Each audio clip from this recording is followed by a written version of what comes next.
I ran from God. Before I gave my life to Jesus, I remember telling people things like, well, I want to live first before I get saved. I just had it in my head that if I got saved, it was going to be boring and I couldn't have fun anymore. I couldn't do things anymore. I'd have to give up all my friends. And although a lot of my friends and people that I was around, I didn't really hang around so much after a while, not by choice, because they kind of rejected and pushed me away. Some of them didn't. Some of them got saved. But my relationship changed. I no longer saw them as just people that I wanted to hang out with. I saw them as people that I desperately wanted to see get saved and go to heaven. Because I cared about them so much. I didn't want them to die and go to hell. And I wanted them to experience this joy that I was experiencing in my own life. But I ran from God. I came up with excuses, and I did everything I could to try to not become vulnerable. To try to not be in a position where I was going to have to be forced to make a choice. Because I knew, somehow intuitively, I knew that if I was forced to make a choice, I'd have to choose God. Because I knew enough about God that I knew He was real, and I knew that if I was faced with that, I wouldn't be able to honestly say I don't believe in Him. And I'll be doggone if I wasn't sitting in a service one Sunday with a girl that I was dating who today is my wife. We grew up together. We were 16 years old. And we dated for 3 or 4 years.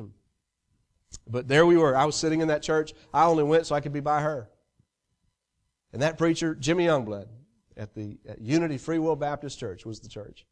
I'm sitting on that front row, and I didn't care about anything else. And all of a sudden, my ears caught what the preacher was saying. It was like, this is hitting my heart for real now.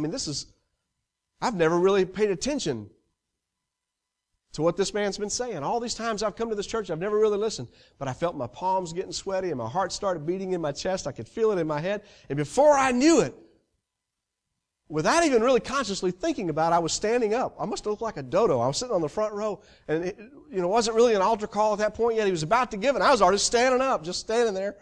People were probably looking at me and thinking, what's this guy doing? And man, I came down to the altar and I knelt down and I bawled my eyes out and I begged God to forgive me. I didn't even know anybody else was in the room. And I begged God to forgive me and to come into my life. And I want to tell you something. This was not one of those things where I just kind of acted like I got saved. I have never been the same since then. I've never backslidden from that moment. I've made mistakes, yes. I've sinned since then, but I've never turned my back on God. I never walked away from that moment because it was that real to me. And from that moment on, I've just wanted other people to know the joy that I'm experiencing in my life. Just the sheer bliss of knowing who God is.